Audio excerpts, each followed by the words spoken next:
Hello everyone, আসসালামু আলাইকুম। আশা করি সবাই ভালো আছেন। আজকে যে ফটোটা আপনি স্ক্রিনে দেখছেন, আপনি যদি এই ধরনের ফটো এডিট করতে চান তাহলে এই সম্পূর্ণ আপনার ভিডিও দেখুন, দেখলে শিখতে পারবেন। এই ফটোটা অনেক সুন্দরভাবে এডিট করা হয়েছে।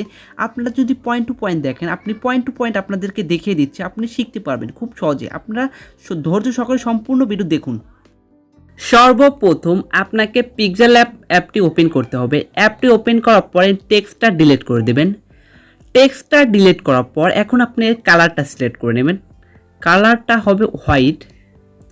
আপনি হোয়াইট কালারটা সিলেক্ট করে নিলেন। তারপরে চলে যাবেন, উপরে দেখবেন যে প্লাস আইকন আছে, সেই প্লাস আইকনে ক্লিক করে ফর্ম গ্যালারিতে গিয়ে একটা ফটো অ্যাড করে নেবেন।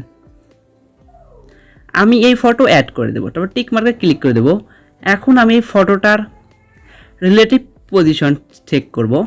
তারপর রিলেটিভ পজিশন যাওয়ার পর রিলেটিভ সাইজ, এই সাইজটা একটু বাড়িয়ে দেবো, মানে বড় করে নেব। তারপর টিক মার্কে ক্লিক করে দিলাম। টিক মার্কে ক্লিক করে দেওয়ার পর আপনারা উপর দেখবেন প্লাস আইকন আছে, প্লাস আইকনে যা শেপ আছে শেপে ক্লিক করবেন। আপনারা শেপের কালারটা কিন্তু হোয়াইট রাখতে হবে, এটা কিন্তু আপনারা মনে রাখতে হবে। শেপের কালার কিন্তু হোয়াইটে রাখবেন, ভুল করবেন না, মানে হোয়াইট। শেপের কালারটা হোয়াইট রাখার পর টিক মার্কে ক্লিক করে দেবেন।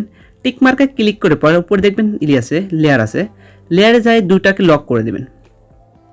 লক করে যাওয়ার পর উপরে আবার যাবেন, প্লাস এখানে আছে টেক্সট লেখা আছে, সে টেক্সটে যাবেন। টেক্সটে যাওয়ার পর ইডিটে যাবেন। ইডিটের পরে যাওয়ার পর আপনি এই টেক্সটটা ডিলিট করে দেবেন। আপনার নামের লেটারগুলো লিখে নেবেন পরপর পরপর কিন্তু লিখতে হবে, এগুলো আপনারা খেয়াল করবেন। সবগুলো কিন্তু বড় হাতের হবে, এগুলো আপনারা খেয়াল করবেন। আমি এইগুলো আপনাকে প্রতিটা স্টেপ, মানে প্রতিটা পয়েন্ট অনেক সুন্দর করে দেখিয়ে দেব। আপনারা শুধু ধৈর্য সহকারে সম্পূর্ণ ভিডিও দেখবেন, তাহলে শিখতে পারবেন। তারপর চলে যাবেন এই যে লাইন স্প্লিং, এটাতে যাবেন, একদম ছোট করে নেবেন। তারপর টিক মার্কে ক্লিক করে দেবেন। তারপর স্পেসিফিক লাইন, এটাকে একটু বাড়িয়ে দেবেন, একটু বড় করে দিবেন। তারপর টিক মার্কে ক্লিক করে দেবেন। তারপর আপনি চলে যাবেন হলো টেক্সট সাইজে, একটু বড় করে নেবেন। আমরা দেখি এটার সাথে মেলে নাকি, আর একটু বড় করতে হবে। এটার সাথে আর একটু বড় করার পর আপনি আবার চলে যাবেন কি এই যে লাইন স্প্লিং, এটাকে একটু আরও কমিয়ে নিতে হবে। এগুলো আপনার খুব সুন্দর করে করে নেবেন। সুন্দর করে আমি শুধু পয়েন্টগুলো দেখিয়ে দিচ্ছি। তারপর টেক্সট সাইজে চলে যাবেন, আর একটুকে ছোটো করে দেবেন বা একটু বড় করে দেবেন। এই যে বড় করে দিলাম। তারপরে এখানে সুন্দর করে আপনি এরকম করে বসাতে পারবেন। এটা বেশি হয়ে গেছে, তার জন্য আমরা আবার স্পেসিফিক লাইনে যাব, এটাকে একটু ছোট করে দেবো। এরকম করে ছোট করে দেওয়ার পর এটাকে এখানে বসিয়ে নেব।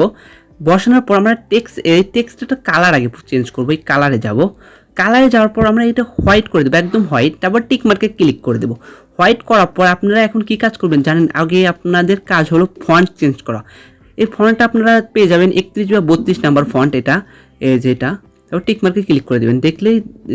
দিলেই দেখবেন যে অনেক সুন্দরভাবে হয়েছে। এটাকে একটু ছোট করে নেবেন। ছোট করে নেওয়ার পর এখানে বসিয়ে দিবেন, আর একটু বড় করতে হবে। আমি সুন্দর করে এখানে বসিয়ে দিচ্ছি, আপনারা শুধু পয়েন্টগুলো মানে লক্ষ্য করবেন, তাহলে আপনার সুন্দর হবে। এটা করার পর আপনারা দেখছেন সব কিছু করা কমপ্লিট। এখন আমার কি কাজ করব আবার? এখনই তো আপনাদের কাজ। এখন আপনারা এই পয়েন্টটা সবাই মিস করেন, এই পয়েন্টটা মিস করলে আপনারা পারবেন না। আমি অনেকেই দেখছি এই পয়েন্ট পারবে না, সেজন্য আমি অনেক ইজিভাবে আপনাদেরকে এটা বুঝিয়ে দিচ্ছি। উপরে দেখবেন যে 3 ডটের পর নিচে একটা লেয়ারের অপশন আছে, লেয়ারে ক্লিক করবেন। মানে এই দুটাকে আমরা মার্জ করে নেব। মার্জ করবো কিসের জন্য জানেন? দুটাকে একসাথে করব। একসাথে করলে আপনি এই দুটা একসাথে করতে হবে। দুটাকে একসাথে করলে এটা দুটা লড়াচড়া করবে না, মানে আপনি যেখানে নিয়ে যান দুটো একসাথে যাবে। এটা করার পর এটা হয়েছে। এখন কি করবেন জানেন? এখন আপনাদের এটাই মেইন কাজ। এটা করলে আপনার কাজ শেষ না। সরি, আমরা এই স্ট্রোকটা একটু বাইরে নেই। স্ট্রোকটা একটু বাইরে নিলে স্ট্রোকটা সাদা দেবো, তারপর একটু বাইরে দিতে হবে। 8 রাখে দিলাম। স্ট্রোকটা বাড়ানোর মাধ্যমে কাজ। 8 রাখার পর চলে যাবেন ইরেজ কালার, এই অপশানে যেতে হবে। এই অপশানে গেলে আপনার এরকম হবে, কোনো সমস্যা নাই। এক লেখা হিসেবে একের উপর ক্লিক করবেন, তারপর এটাকে একদম ব্ল্যাক করে দেবেন, এটাকে একদম উপরে তুলে দেবেন। এরকম কিন্তু আপনাকে করতে হবে। এটা যদি পারেন তাহলে আপনি প্রতিটা পয়েন্টই খুব ভালোভাবে বুঝতে পারবেন। এই পয়েন্টটা একটু সমস্যা আছে, দিতে হবে। টলারেন্সটা বাড়িয়ে দিলে দেখতে পাচ্ছেন অনেক সুন্দরভাবে হয়েছে, অনেক সুন্দর দেখাচ্ছে কিন্তু হয়েছে, দেখতে পাচ্ছেন। এখন আপনারা কি করবেন জানেন? এখন আপনাদের কাজ হলো উপরে করে আপনি এই ফটোটা সেভ করে নেবেন, আলটা দিয়ে সেভ টু গ্যালারি। আপনারা এই ধরনের ভিডিও এডিট শিখতে চাইলে না ফটো এডিট শিখতে চাইলে এই ভিডিওটা সম্পূর্ণ দেখলে আপনারা পাবেন, কোনো সমস্যা হবে না। আচ্ছা, এই পর্যন্ত দেখা হবে পরবর্তী কোনো ভিডিওতে। এই পর্যন্ত আপনারা ভালো থাকুন, সুস্থ থাকুন, আল্লাহ হাফেজ।